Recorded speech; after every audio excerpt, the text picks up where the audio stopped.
De Jong, il veut pas partir. Ansu Fati, il veut pas partir. Ferran Torres, il veut pas partir. Eric Garcia, il veut pas partir. Araujo, il va pas partir. Les gars, vraiment, mais c'est pas possible. Vraiment, c'est pas possible. Ce club, c'est pas possible. On est le seul club au monde qui galère à virer des joueurs, les gars. Je comprends pas. Je comprends pas comment c'est possible de pas réussir à vendre des joueurs. De pas réussir à faire partir des joueurs. On est le club qui souffre le plus de ça en plus. Avec cette masse salariale qui gonfle à chaque fois, qui veut pas diminuer. Avec cette masse salariale qui te pose même des problèmes pour ramener des joueurs. À chaque fois, tu as des soucis pour inscrire tel joueur. T'as failli perdre un joueur comme Olmo. À cause de ça, justement. Et malgré ça, t'es encore là à vouloir prolonger tout le monde. En fait, on est trop sentimental. En fait, les dirigeants du Barça, le Barça, on est trop sentimental, les frères. On veut pas laisser partir des joueurs. Mais les gars, au bout d'un moment, il y en a certains qu'il faut les envoyer se faire foutre. Les gars, je suis désolé. Je suis désolé. Déjà, on va revenir sur une chose, étape par étape. Parce que De Jong, qui te fait 2-3 bons matchs, 2-3 matchs corrects, ça y est, tu veux le prolonger, tu veux le garder, ah ouais, c'est le plus beau, c'est le meilleur. Les gars, déjà ça, c'est marrant 2 minutes. Mais juste avant ça, on n'a pas encore eu l'occasion de revenir sur la prolongation d'Araujo, les gars. Je vous le dis là maintenant. Vous pouvez screener, vous pouvez enregistrer, les gars. Je vous le dis. Cette prolongation d'Araujo, on va le regretter. On va le regretter, les gars. Je vous le dis. Vous allez me dire que j'exagère, vous allez me dire peut-être que j'abuse, vous allez me dire que je manque de respect à Araujo, les gars. Araujo, mentalement, il n'est pas prêt pour être un leader et un cadre du Barça, les gars. Je vous le dis. Il a énormément de limites, les gars, quand il est poussé dans ses retranchements. Je suis désolé, les frères. Je suis désolé. Alors, il y en a beaucoup qui, voilà, ils sont totalement admiratifs d'Araujo, parce que Araujo, c'est le défenseur qui est impressionnant. C'est le genre de joueur qui va arriver, bam, il va mettre de l'intensité dans ses tacles. Pas forcément toujours dans les bonnes conditions, dans les bonnes situations, etc. Mais il va arriver, voilà, comme par exemple, sur le Classico, les gars, où je vous le dis et je vous le redis, je vais pas revenir sur ça parce que je vous l'ai dit plusieurs fois, et si vous voulez revoir les arguments, les gars, avec preuves et images à l'appui, retournez voir le débrief du dernier Classico. Mais bref. Sur le Classico, je vous dis, les gars, il y en a, ils étaient totalement exaltés parce que il y avait un tacle d'Araujo, ou plutôt un dégagement tacle d'Araujo sur Bellingham. Vous vous rendez compte sur quoi aujourd'hui on est en train de s'extasier? Sur quoi aujourd'hui certains sont en train de s'extasier? C'est le genre de choses qu'un défenseur qui joue en district te fait normal, les gars. Mais je suis désolé, les gars. Araujo, à la relance, c'est pas ouf. Je suis désolé, là on le voit, c'est un peu compliqué à la relance. Le mec, à chaque fois qu'il touche un ballon, on dirait que le ballon, il est en feu, les frères. À chaque fois, il veut te l'envoyer, il veut te le dégager. Depuis le début de saison, t'as un Barça qui essaie de construire, qui propose du beau jeu, qui a un jeu basé sur la possession, sur les attaques placées, sur le jeu de possession de manière générale et le tiki-taka comme certains peuvent dire. Et là, on voit quoi? Araujo, il arrive, il est en train de tout faire tomber à l'eau. Et il y en a beaucoup qui disent, ouais, bizarrement, depuis qu'Araujo est revenu, on a l'impression de voir le Barça de Xavi. Un Barça de Xavi connu pour énormément de dégagement, par exemple. De dégager énormément pendant les matchs. C'était l'une des équipes en Europe qui dégageait le plus de ballons dans les matchs.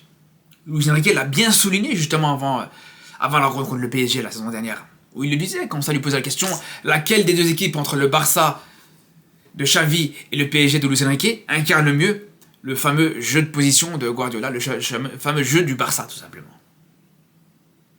Et il a clairement dit que c'était le PSG de Luis Enrique. Luis Enrique proposait et incarnait mieux ce jeu du Barça. Contrairement à un Barça qui dégageait beaucoup trop. Et c'est à cause de qui? C'est à cause, en grande partie, un Araujo qui fait que ça. Alors des fois, de temps en temps, c'est vrai que ça passe, des fois, voilà, sur des longs ballons. Ça peut passer, ça peut être un ballon qui peut trouver preneur, j'ai envie de vous dire. Mais globalement, la plupart du temps, ça, voilà, c'est totalement inutile. La plupart du temps, tu te rends compte que voilà, tu perds juste le ballon et le ballon il va juste te revenir. Et c'est comme ça c'est ce qu'il disait clairement Guardiola. Un ballon que tu fais partir rapidement, que tu dégages rapidement, c'est un ballon qui peut revenir rapidement. Et c'est souvent le cas aussi. Mais bref, au-delà de ça, les gars, même défensivement, est-ce qu'on peut être totalement serein aujourd'hui avec Araujo? Le mec, ça fait même pas 2 matchs qu'il est là. On le voit déjà, il a mis un CSC en Ligue des Champions, les frères. On le voit déjà, voilà, il t'apporte aucune sérénité contre Benfica. Je vous dis, c'est l'un des joueurs qui t'a apporté très peu de sérénité, les frérots. C'était très compliqué face à Benfica. Mais même pareil, de manière générale, les gars, on sait que alors son problème, ça a été souvent dans les grands matchs où il a du mal à répondre présent. Alors ok, en Coupe du Roi contre le Betis, il a été bon, mais ce genre de match, on sait qu'il est capable de les faire. Comme De Jong, les gars, ceux qui sont en train de, encore une fois, s'extasier sur les derniers matchs de De Jong, où De Jong a été bon contre Valence, où il a été bon sur certains matchs comme ça. Ouais, mais bravo, heureusement, j'ai envie de vous dire. Mais De Jong, ça a été toujours le cas. Mais là où vraiment ça va commencer à poser problème, ça sera mais justement quand l'adversité va monter d'un cran, les gars. Dans les grands matchs de Ligue des Champions, dans ce genre de match-là. Et on va revenir sur De Jong un peu plus tard, mais pour terminer avec Araujo, c'est là où je vous dis, pour moi, on va le regretter, les gars. On va littéralement le regretter. Et moi, il y a une chose aussi qui me pose problème avec Araujo, depuis son retour de blessure. Parce que, ok, il revient de blessure, il faut un peu de rythme, etc. Ok, on peut l'entendre. Mais il y a certaines choses, les gars, où je suis désolé. Où, retour de blessure ou pas retour de blessure, t'attends mieux de sa part. T'attends clairement mieux de sa part. J'ai envie de vous dire, les gars, rien que sur les duels aériens. Normalement, voilà, il est censé pouvoir y aller, les gars. Les duels aériens, pour moi, retour de blessure ou pas, c'est pas comme si t'es blessé à la tête ou qu'il portait un masque ou quelque chose comme ça où t'as du mal à mettre de l'impact. À la limite, je pourrais dire pourquoi pas, mais c'est pas le cas.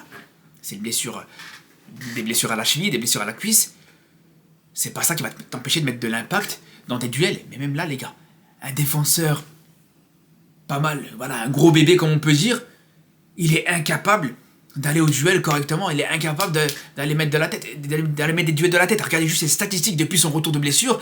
Dans les duels aériens, c'est une catastrophe, les gars. C'est clairement une catastrophe. Dans le Classico, il te gagne 0 duel de la tête. Vous imaginez? Un Gavi a gagné plus de duels de la tête dans le Classico que Araujo. Vous vous rendez compte ou pas de ce qu'on est en train de parler ou pas? C'est là où je vous dis, les gars, on va le regretter, les frères. Vous allez voir que cette prolongation d'Araujo, on va la regretter amèrement. Parce que là, aujourd'hui, Araujo, voilà, il reste, je comprends, voilà, il reste parce qu'il y a la blessure d'Inigo Martinez. Inigo Martinez, il va être blessé pour combien de temps? 3-4 semaines? 5 semaines à tout casser? Ok. Déjà 1 semaine, 2 semaines qui sont passées, les frères. Il te reste 3 semaines à tenir. T'as terminé tes gros matchs, t'es déjà qualifié en Ligue des Champions.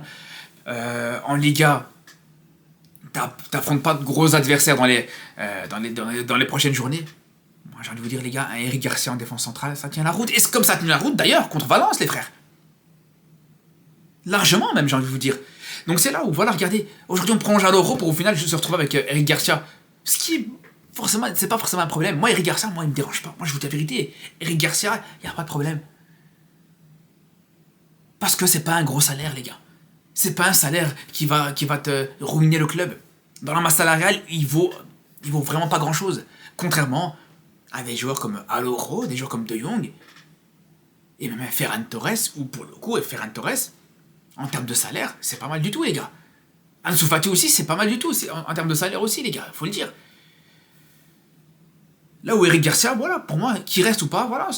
Au contraire, moi, je pense que le fait de le vendre, c'est pas forcément prioritaire. En plus, il dépanne très bien au milieu de terrain. Donc, à la limite, voilà, dans ces 4 jours-là, dans ces 4-5 jours-là, Eric Garcia, je le garde, pourquoi pas. Ça peut être ce couteau suisse, ça peut être cette doublure d'Inigo ou de Koubarsi dans l'axe. Il peut pourquoi pas suppléer à Casado aussi au milieu de terrain avant le retour de Bernal. Pas de problème. Mais à part Eric Garcia, je vous dis, Araujo, on en a reparlé les gars, pour moi il doit partir. Enfin, il devait partir, maintenant c'est trop tard, il va prolonger. Et maintenant, tu vas encore plus galérer à le faire partir. Parce que déjà, comme je vous dis, tu galères à faire partir des joueurs qui sont en fin de contrat, qu'il leur reste 2 ans de contrat, mais en plus de ça, tu vas le prolonger jusqu'à 2054. Faut arrêter. On peut rien que la prolongation. Regarde, t'es mal à la gueule de la prolongation aussi. C'est pas une prolongation de 6 mois, d'1 an, non. Prolongation de 6 ans, les gars, si je dis pas de bêtises, jusque 2031. Mais vraiment, je comprends pas comment ce club, il gère ses joueurs. Je comprends pas comment ce club gère ses contrats. On continue avec De Jong, les frères. Pareil avec De Jong. Où là, on apprend quoi? On apprend que De Jong décide de rester, lui aussi. Il veut rester finalement. Les gars, vraiment, on est en train de commettre une grosse erreur. On est en train de commettre une grosse bavure. Les gars, De Jong, il sert à quoi aujourd'hui, les frères? Je vous pose la question. Dans la hiérarchie, vous le mettez devant qui, s'il vous plaît? Dans les milieux de terrain, je vous le dis, je le mets même derrière Eric Garcia. De Jong doit partir, les frères. Il fait partie des joueurs qui ont les plus gros salaires du club, voire de Liga. il doit partir, les frérots. Parce que là aussi, voilà, à la limite, avec un salaire très restreint, pourquoi pas? S'il a vraiment un salaire très très bas, s'il divise son salaire par 2, par 3 ou par 4, il n'y a pas de problème. Mais déjà, premièrement, il ne le fera pas. Ça, c'est une première chose. Et deuxième chose, les gars, c'est pourquoi faire? Je vous le dis, j'en reparle, les gars. Je vous l'ai dit plusieurs fois, dans la hiérarchie, moi, De Jong, je le mets derrière. Si on regarde, si on prend le milieu de terrain habituel, on a n'importe quoi, Olmo, Casado et Pedri. Je le mets derrière ces joueurs-là. Je le mets derrière Fermin Lopez. Je le mets derrière Gavi, bien sûr. Et je vous dis, même derrière Eric Garcia, au milieu de terrain, les gars. Je vous le dis. Je vous le dis, les frères. Parce que le problème avec De Jong, aussi, ce qu'il y a, c'est que souvent, même quand il fera un match correct, au final, que t'as rien à lui reprocher ou il n'a pas fait de dinguerie, ça va venir te dire, waouh, le match de Jong, il est magnifique. Le match de Jong, il était exceptionnel. Il a là aussi le problème, les frères. Alors que si De Jong a fait un bon match, Fermin Lopez, il a fait quoi, les gars? Fermin Lopez, sur le dernier match contre Valence, il va prendre le ballon d'or, alors, à ce moment-là.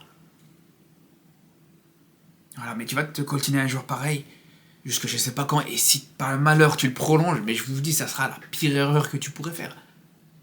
Un joueur dont t'as pas besoin. Un joueur que, là, aujourd'hui, si tu le vends, il y a moyen que t'en tires un minimum quelque chose.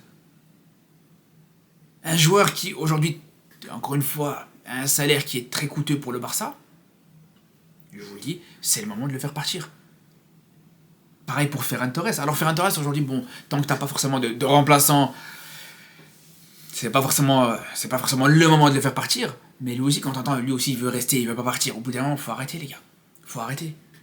Parce que, regardez le salaire de Ferran Torres aussi, on est dans je crois, dans le top 5 des joueurs les mieux payés du club, les gars. Si je dis pas de bêtises, Ferran, il est mieux payé que Yamal à l'heure actuelle. Les gars, franchement, est-ce que c'est sérieux tout ça, la vérité? Est-ce que c'est sérieux? Voir un Ferran Torres qui est aussi bien payé. Alors là, encore une fois, voilà.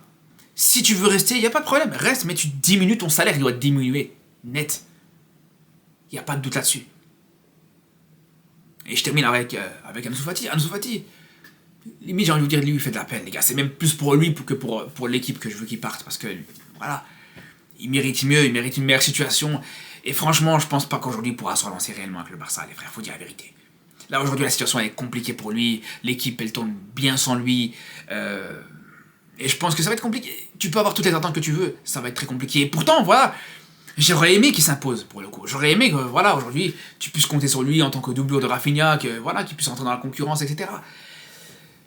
Mais je pense que, voilà, il a atteint son plafond de verre et son blocage psychologique avec ce club et cette équipe du Barça. C'est pour ça que, dans l'idéal, vaut mieux qu'il parte pour le bien de tout le monde. Mais bon, voilà, maintenant, je vous dis, à tout moment, le Barça va venir prolonger De Jong. À tout moment, ces joueurs-là, tu vas les garder. Et sur le prochain mercato, quand tu vas vouloir ramener tel ou tel joueur, tu vas encore pleurer. Voilà, c'est ça le problème, les gars, aujourd'hui du Barça.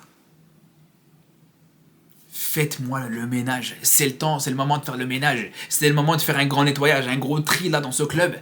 C'est la meilleure chose qu'on pourrait faire. Parce qu'on parle à chaque fois de vouloir recruter. J'entends des Leao, j'entends des Rashford, j'entends des Doku. Mais comment, avec quel argent? De deux, t'as déjà eu le problème avec Olmo pour l'inscrire, etc. Comment tu vas inscrire tout ce beau monde? Bon, je veux bien, pourquoi pas, tous ces joueurs-là. Mais comment tu vas les inscrire si, encore une fois, t'as tous ces joueurs-là qui prennent beaucoup de place dans le vestiaire, qui prennent beaucoup de place avec leur salaire, etc. Et là, le problème, mes frères, et je vous le dis, les frérots, il y aura des regrets. Il y aura énormément de regrets, les gars. Retenez bien ce que je vous dis, surtout par rapport à Araujo, cette prolongation, on va la regretter. Par rapport à De Jong, même chose. Si par malheur on le prolonge, on va le regretter. Et amèrement et énormément, les frères. C'est tout ce que je peux vous dire. Sur ce, les frérots, on se dit à très vite pour une vidéo et d'ailleurs à demain pour ce Barça-Atalanta. Et surtout d'ici là, prenez soin de vous.